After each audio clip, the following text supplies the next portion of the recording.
And I too just want to be just so grateful, so thankful for the invitation, for being here, to be a part of this festival of light and intelligence and beauty that is shown through all of the speakers that were here today. We're the last speakers today. Well, let's just love up all the ones that came before us. Woo!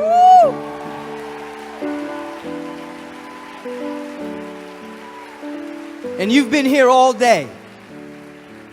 It kind of reminds me of a story of Miles Davis and Charlie Parker walking through Europe one day, and they walked for a few miles in silence, complete and utter silence. And then Miles looked at Charlie and said, "That about says it all, doesn't it?" Everything has been said. Look around the room and see who's swimming with you right now. Just get a sense of the beings that are in this room, those who have made an intention to be here all day, to be a part of an idea sphere. And realize, of course, there's not one throwback in the bunch. That this divine presence, whatever name we choose to call it, that recreates itself out of its own image and out of its own likeness, is revealing eternity through each and every being here. The theme for the day has been "The Dream is Real," and my part of it is called "Let Your Dream Awaken You." And like Ricky, she pulls a lot of the composition straight out of the dream world from her magnificent fairies. And me, a lot of the flow that happens through me comes from lucid dreaming as well. I get insights and revelations from dreamings that have changed my life. Over 30 years ago, I was attending USC. I was a psychobiology major. My path at the time was medicine. I was going to go to med school. And I had a series of dreams and inner initiations that totally rocked my world. And one of the dreams that culminated this particular dimension of my life, I was being chased by two men, and this particular dream lasted for a number of months, and finally it culminated with two of the men holding me down, thrusting a knife in my heart, and I died. The pain was physically intense, emotionally, and I died. And when I woke up, I could see that we were literally surrounded by what I called love beauty. That was my name for God at the time, this divine presence, because I was more agnostic at the time. And so all I could see was this love and the beauty. I felt as if I was being penetrated by the universal presence, as if I was the only being alive. There was so much love coming into me, and I felt absolutely, totally worthy, totally taken care of, totally filled to overflowing with the love of the universe. And the beauty was intense. Everything was alive and shimmering with this life, with this beauty, with this essence, from a piece of lint to a plant in the room to everyone. This is the way it is now. Everything alive with this dynamic love beauty. And so I went on a search to discover what had happened to me, what had opened up in me, that I could see that we were surrounded, that this presence wasn't in everything, but that everything was in this presence. That we live, move, and have our being in this dynamic presence of love and beauty and intelligence. And it's constantly expressing itself and looking for instrumentalities through which to reveal its essence. As you have heard today, the intelligence and the brilliant ideas from the idea sphere flowing through the presenters here today. And I discovered, as I just began to research the major religions and the major avatars and the wonderful mystics and the teachers, that of course, at bottom, their insights were the same, that there was an event that took place in consciousness that allowed them to become aware of something that was inherent within all of us, that was bubbling up to the surface. And as it became strong in some, religions galvanized around them, our art emerged from them, our divine creativity flowed through them, and it radically changed my life. And I began to move and hear this inner voice. And I can remember at the age of 27, the voice said, "It's time to go public." And I was scared to death because I was an introvert, like the woman was talking about. I loved having my private love affair with this love beauty that was everywhere. My muse, my love, my beloved. And the voice said, "It's time to go public." And so I put myself in positions after that particular encounter to be able to speak to people, one at a time, two at a time, healings, counseling, ultimately going through school, graduating with degrees and that type of thing in order to ultimately found the Agape International Spiritual Center. So from that dream awakening in me, I can see that each and every one of us is a unique spiritual composite idea that contains every single idea that the cosmos has. Every idea is contained within all of us, that we are here to surrender and yield to it so that the cosmos with the K that contains the undifferentiated wholeness, the primordial void of darkness out of which everything arises, and all of the universes and the galaxies, that which is the invisible bursting into expression as the visible, elegant expression of the all that is. Each of you contain all of that. All of that is within you. All of that. And so however you've been labeled from time to time in your unfoldment, in your development, if you have not been called an emanation of the Most High, it's been a lie. You are an emanation of the Most High. And then there was this other dream that occurred. And there's been many. I mean, Ricky can tell you, I wake her up many times. And this particular one I called dreaming myself awake or falling awake. And we went to bed, I went to sleep, and as I fell asleep, I fell awake. And I could see myself in all of humanity. And I traveled lucidly around the planet, and I could see the light of the divine. At this particular perspective, my life was the life of the divine. I could see myself in all of humanity. And this divine light of intelligence and beauty and love was bubbling up to become conscious of itself in all of humanity. And I could see the ceilings in individuals, their beliefs, their perspectives, their opinions, their points of view, their positionalities, all of that might be hindering the bubbling up of this light, seeking to express itself by means of them. And this went on all night. I could see groups of individuals, and I could see the light seeking to become conscious of as the individual. I could see one being, and I traveled to the Dogon tribe, and I could see their perspective, and I could see that they saw things way beyond the Western world saw. The perspective was much wider, and this went on all night. And then the sun began to shine through my window. And as it shined through my window, I woke up, became body conscious again, and I said, I'm Michael now. And I woke up Ricky, and I said, I'm Michael now. And she said, yeah. And I said, no, I've been everybody else all night. I've been traveling. I've been the light within all beings. And I began to describe what was happening, and I could see this glow around her. And it was becoming brighter and brighter. And so first I thought, my God, she's catching what I'm saying. She's starting to really become bright here. And then I thought, no, she's always shining. I'm just noticing it right now. She would agree with the latter, of course. That's right. Which is true. I mean, when we talk about Moses seeing the burning bush, Moses was just having a good day because the bush is always burning. There's never a moment when all of the foliage and all of the light and all of that's always glowing. And this is a diversion. I can remember when I was in Africa working with a particular shaman, and he took me out into the jungle, and we were talking and communing with the trees.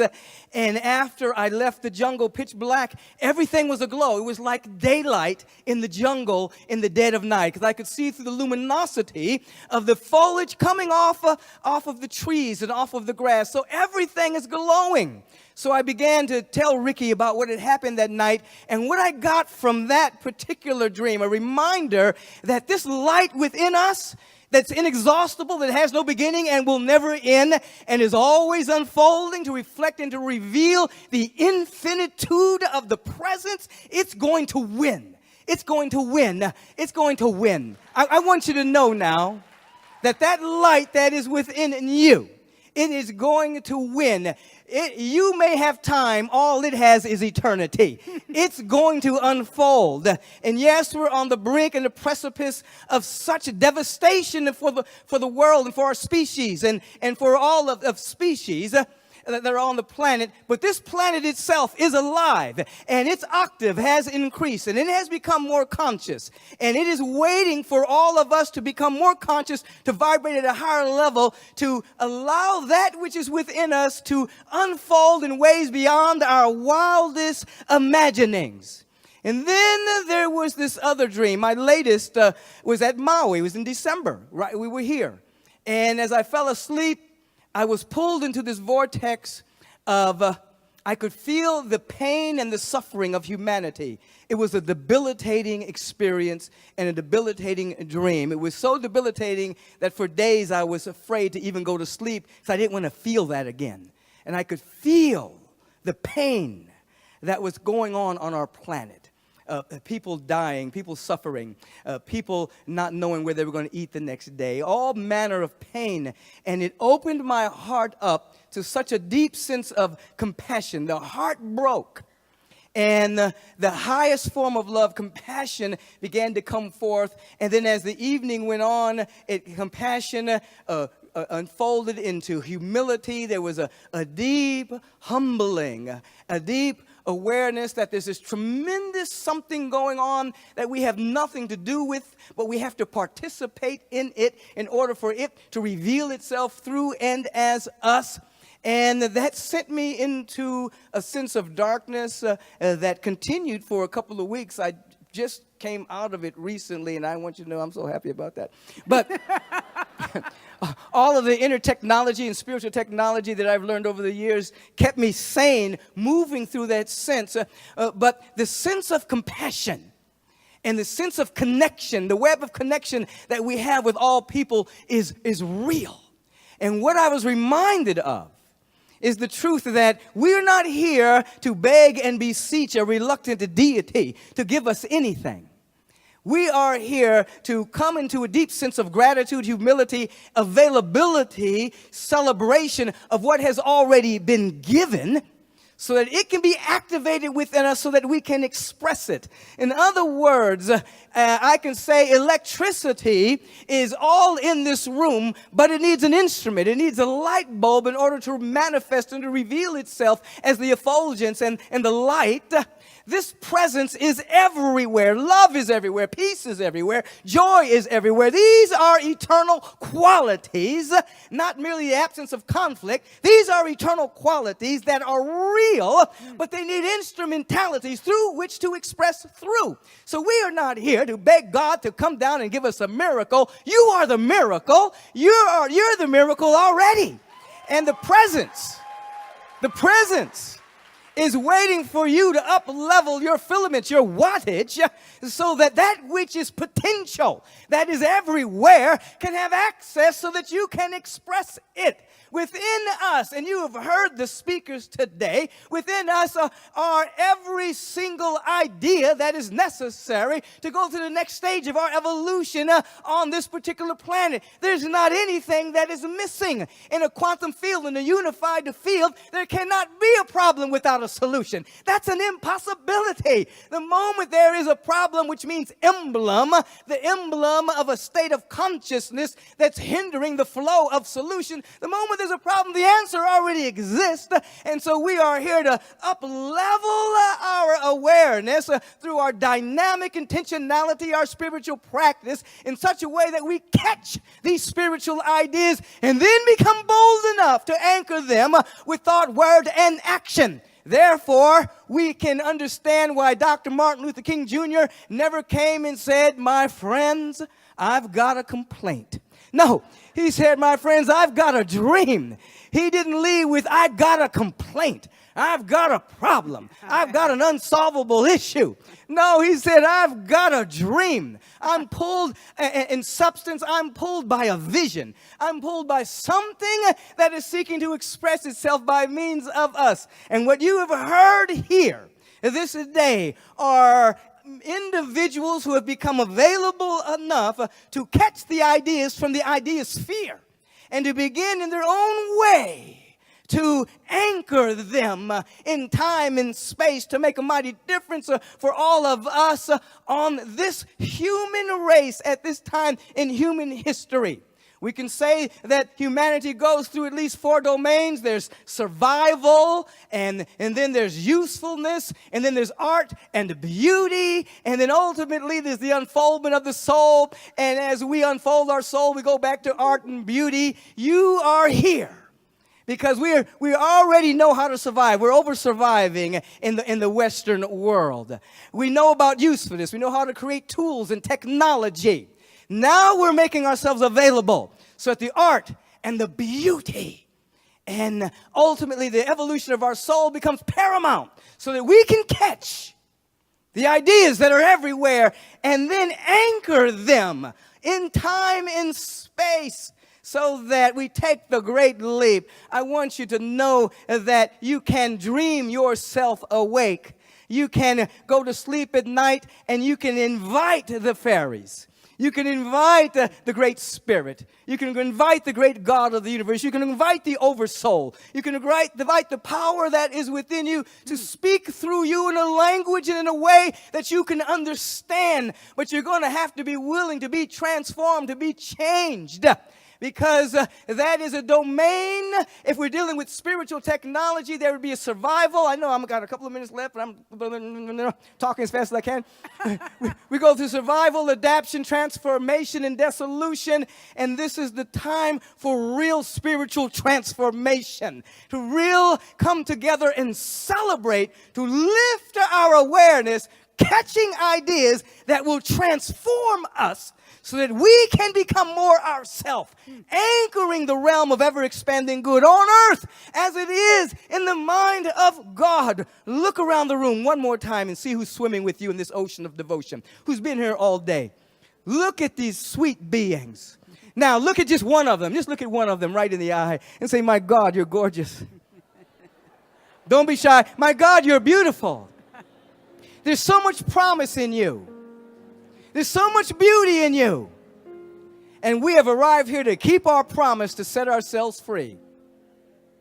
Okay? Say it. We have arrived here to keep our promise. Give your neighbor a high five or a hug. And be aware in this touching and agreeing that the new form of worship is gratitude and celebration, celebrating what has already been given, that it may be set free as the activity of our awareness. I think that about says it all. I love you. Thank you for the invitation. Thank you for your receptivity. Thank you for showing up in this idea sphere and allowing these ideas that have been presented all day to lift you into new ways of being, new ways of seeing, and new ways of expressing. I know for sure, we're surrounded by love and beauty. I know for sure that there's a light within us that's begging to be expressed through us. I know for sure that deep compassion is seeking to express by means of us. That there's indeed suffering going on, but we're changing the story so that we may be free. Ricky BB, it's time for us to get out of here. What you got? Love. Love, love, love, everybody, love. Everybody rise. Love, love when it's hard. Love when it's hard to do. Love, our loving will change the world. Share who you are. Share. Share, share, share who you are and share. Share when it's hard to do. Share, our sharing will change the world. Yeah.